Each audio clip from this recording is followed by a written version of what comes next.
There's a moment every grappler in their 30s, 40s, and 50s knows very well. You get home after a training session and your body feels wrecked, but your mind is still buzzing. And you're certain you're going to collapse right into bed from exhaustion and drift right off into sleep. But instead, you're tossing and turning, eyes wide open. Replaying a sweep that you should have stopped, that pass that you almost got, or that one round that feels like it's still happening right now inside of your chest. And you think it just comes with the territory, the grind after the grind. But there's something far more complicated happening here. Something that us older athletes feel that our much younger counterparts do not. Because although your training ended hours ago, your nervous system is still in hyperdrive. And if you don't learn to get it under control, it'll eat into your recovery, your energy, and eventually your very desire to train at all. And that's what we're talking about today. The real reason you can't seem to come down after Jiu Jitsu, and how to finally break out of that wired and tired cycle. Welcome to the Alchemy of Struggle, babe.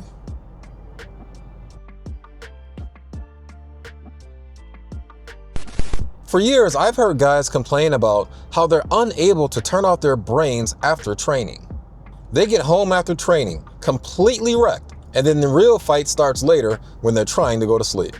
Although I know the feeling, I haven't had to deal with this in many years, and I've just chalked it up to being really tired and having a pretty good routine.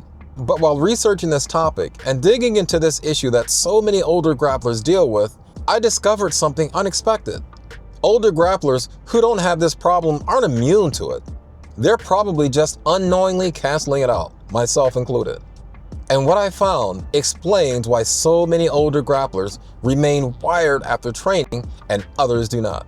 And it turns out the difference isn't discipline or mindset, it's physiology. And one simple thing that I've been doing for years automatically.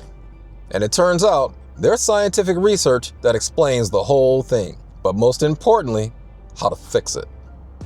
When you're in your 20s, you can grind it out like a madman and spike hard during training. But the moment the session ends, your system resets pretty quickly. But once you hit your late 30s, 40s, 50s, that reset button gets stuck.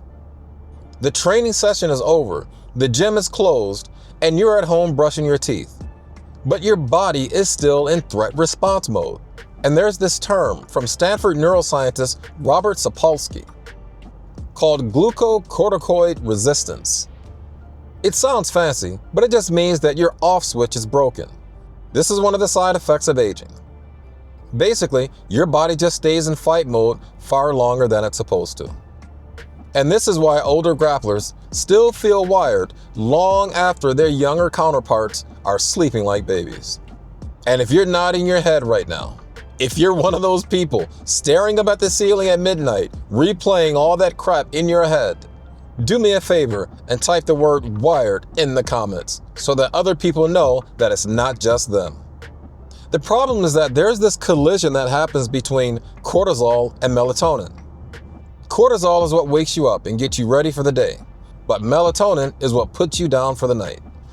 And the sleep research shows that even moderately elevated cortisol suppresses melatonin. And so your body refuses to switch from alert mode to repair mode. And this is why you feel exhausted but wired at the same time.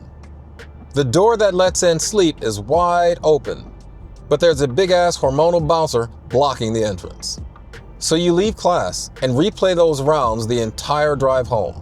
Or you sit in silence thinking about everything that went wrong. That's absolutely the worst thing that you can do if you want to get to sleep that night. Because your body doesn't know the difference between a real fight and a remembered fight. So if you replay that choke over and over again, you spike cortisol over and over again. And once you understand that you're dealing with a system caught in fight mode, the solutions make a lot more sense. And it's simple.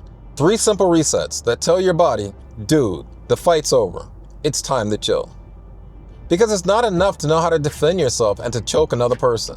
As a martial artist, you need to know when and how to put the damn sword down. So here's our shutdown protocol. Step number 1. It's all in the breath. Not how you breathe on the mats, but how you breathe when you leave them. there's something called the physiological sigh, or what I like to call parking lot decompression. It's basically 2 deep inhales and then a long extended exhale.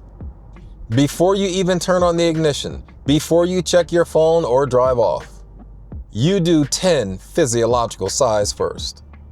And you don't leave that parking lot until your heart rate starts to go down. Because the research on this topic clearly shows that this shuts down the fight response that's keeping you awake at night. That way you can leave the warrior behind in the parking lot instead of driving home with him sitting in the damn passenger seat. Number 2, there's a very specific type of fuel you need after those tough training sessions if you plan on getting to sleep that night. Insulin and cortisol work like opposite levers. When insulin rises even a little, cortisol drops. So glucose is your go-to here. Fruit, dates, some kind of a small carb. That's just enough to tell your system the hunt is over. Time to stand down. Step number 3. Now we get to that happy accident that I talked about earlier. Those of you who have been around these parts for a while, you know my protocol. I always hit the sauna after every training session, not just because it feels good, it does, but because it does wonders for my recovery. Not only do I feel the difference when I skip it, I see the difference in the data that I track. And guess what? That heat triggers vasodilation, which helps your body do the natural pre-sleep cool down later in the evening. And it also helps to taper off cortisol instead of it staying in high alert. But here's the best part. You don't need a sauna for this. A hot shower or a bath will give you similar results. You may not get all the benefits of the sauna, but that's not what we're after. We're just trying to get to sleep. And this helps to explain why I recover so well the next day. That 30-minute sauna session after training, followed by 3 or 4 medjool dates, yeah, that's a pretty happy accident. And this might disappoint some of you, because it turns out cold ice has the opposite effect. That extreme cold spikes the very cortisol that you're trying to suppress. So you might want to save the ice bath for another time of the day. So this isn't about sleep hacks. It's about learning to shut off that part of you that remains in fight mode long after the fight is over. And once you get this right, your sleep improves, your recovery improves, and your mood improves. And you finally stop paying the price the next day. You still won't catch up to your younger training partners. They have nature on their side. But at least you won't show up to Jiu Jitsu the next day completely wrecked. So keep training hard and leveling up your game on the mats. But just make sure you learn to come down with the same level of skill and intention that you bring to those mats. And if you haven't seen it already, make sure you check out the video on this channel, The 7 Principles of Jiu Jitsu Recovery. It'll be linked at the end of this video. And if any of this hit home, make sure you check out some of the free stuff in the description. And if you want to go deeper on this journey with me and in building this community for older grapplers, join the channel membership. And as always, I want to thank the members, the subscribers, and all of those who comment on these videos for helping me level up this content. But remember, there are others who need this message, and they're probably in your own gyms. So let's help them find it. Like, share, and subscribe. Keep up the good fight and stay safe on those mats. Peace.